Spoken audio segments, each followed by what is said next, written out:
I like to look nice and I like fashion. The thing is, I don't like mixing fashion with politics. I use and love Rent the Runway. In fact, I'm a massive fan and an ambassador. I'm wearing a dress from them tonight.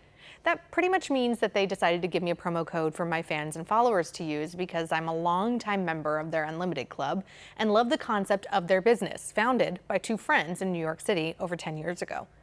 A business that could be created here in our society because of the abundance of our lifestyle and our American economy, our thriving American economy. So what is it?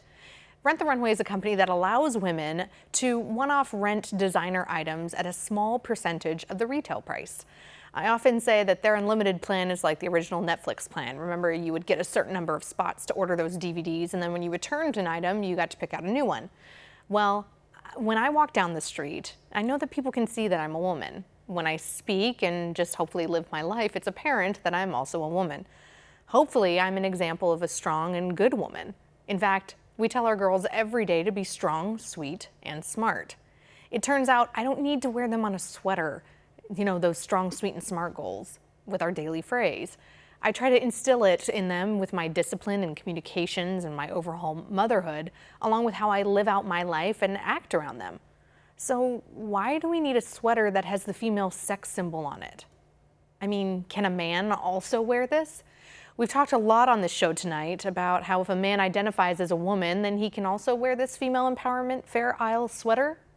All I wanted to do was pick out my attire on their very helpful app for my Christmas vacation. And instead, I'm forced to think about politics in my downtime instead of the design, fit, and practicality of an overall look. And the thing is, the designer wanted you to know that this was a feminist statement and that by wearing this, you indeed are a feminist. Some of the reviews of the sweater said that they wore it to, quote unquote, F the patriarchy.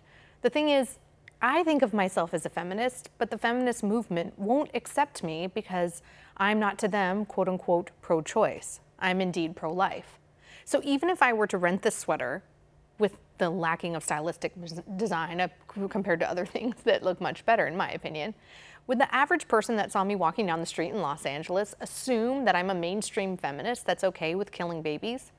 Now, the designer 525 America obviously has a right to make this silly sweater. And because we're in America and have a pretty great free market system here, especially compared to other nations, I can choose to buy, or in this case, not buy or not rent it. But in the new year and in this new decade coming up, I think I would just prefer it. If we could shop at places without woke mobs saying that we have to boycott Dolce & Gabbana for dressing the First Lady, the gorgeous Melania Trump, who frequently wears their styles, or without sports brands and conglomerates like Nike ignoring the mass of their United States market by highlighting an anti-cop and anti-American failed football player.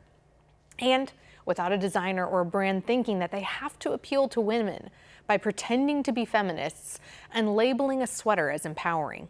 Let's keep our politics out of our fashion and our fashion out of our politics.